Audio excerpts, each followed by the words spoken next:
Hello friends, welcome to my channel Programming with Praveen Khanna. Today we are going to discuss about C program of sum of two numbers. Already in the first class we discussed about this header file. This hash is called a preprocessor directive. Here we are going to include our header file, standard input output header file, and second one is console input output header file. Here this void means doesn't return any value. Main is a main function. Here this main function will look after this entire program. Okay, here this is integer a, b, sum. This is the declaration of variables. Here a, b and sum. Variable is used to store the information. So here the values will be changed from time to time. That is why these are called variables. Here these are called integer variables. Fixed numbers. Clear screen. This clear screen is used to clear the screen. This clear screen is defined in the console input output header file. Here clear screen is a function. A function is represented with left and right parenthesis. Printf. Printf is a output function. What we write in the printf, that will be displayed on the screen. This printf is the output function. Printf. Here f is a formatted function, predefined function, or built-in function, or standard function. This printf is defined in stdio.h, standard input output header file. Here what we write in the printf, that will be displayed on the screen as it is. In C, whatever we write, we have to write in small letters. That is case sensitive. Only small letters will be allowed. But except of printf, in printf we can write either capital or small in double quotes. But outside of this printf, we have to write only small letters. Okay, next, after writing printf, here we have to write scanf. Scanf is the input function. This scanf is defined in stdio.h header file. Scanf is the input function. It is used to read the values. Okay, here we are going to read two values. Here %d, %d. %d is the type specifier for the integer values. We are going to specify which type of values we are going to use. For the integer we write %d. How many values we are going to take? Two values. That's why here I have taken two %ds. Here ampersand a and ampersand b. Here I am going to store in the memory at the a. I am going to use two locations for a and b. I am going to, here we are going to do the program of sum of two numbers, adding two numbers. For that adding of two numbers, here two variables are required. Now I am going to store that two values in the memory at different locations of a and b. Here this ampersand for address. Here this is the ampersand for address. Ampersand refers address. %d refers type of the value. For the integer specified with d. Type specifier of integer is %d. Ampersand is the address of the location of the a. I am going to store the a value at a particular location. Next, after reading these two values, scanf is used to read values through keyboard. After reading the two values, I am going to add the two values of a and b. After these values adding, I am going to assign into the variable of sum. Here I have given in the declaration section three variables, a, b and sum.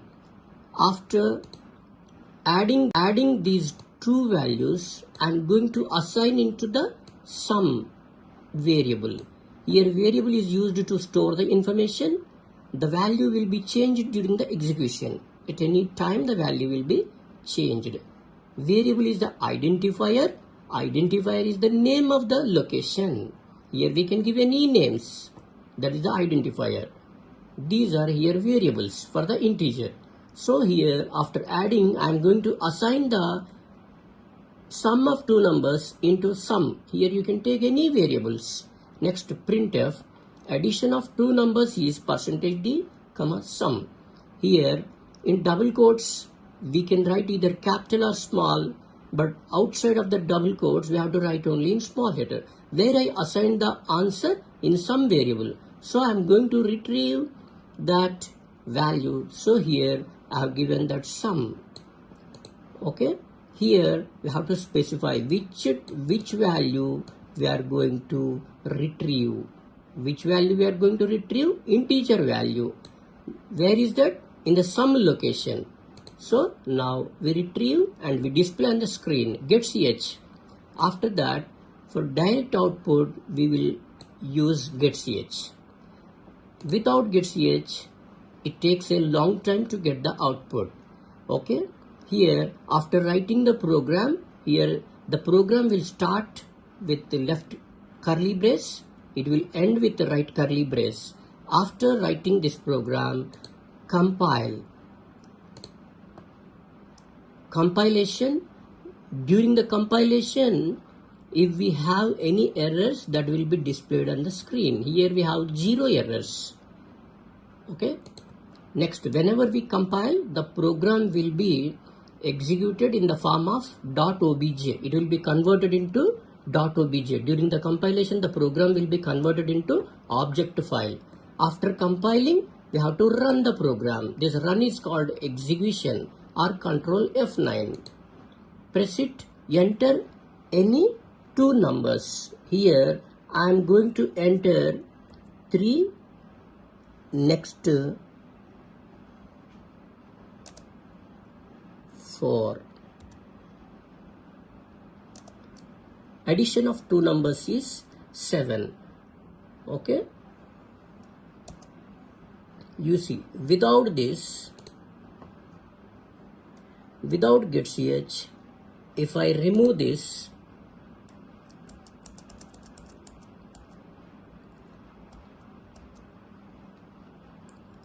for example, if I remove this, I have to compile and run. Alt F9, then we have to press Control F9. Okay, but whenever we write getch, just you run the Control F9, directly you can get output. Okay, enter any two numbers, 8,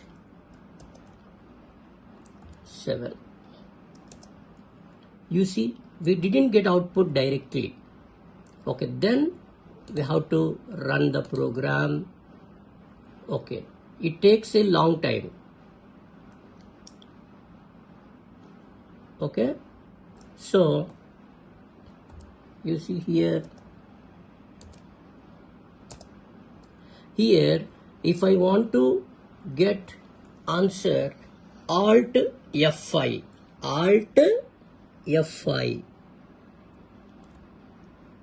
then we will get. Why? It took a long time, means here getch is not there. If we write getch, directly you can run. Then automatically it will be compiled and executed. Okay, right. Clear screen. Actually, whenever we execute the program, the previous program's output will be displayed on the screen. Previous program outputs will be there on the screen. Okay, if I want to get output of current program output on the screen, then we use clear screen. The previous outputs will be cleared if I use the clear screen. Okay, thank you friends.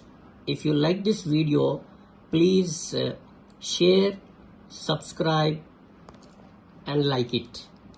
Thank you.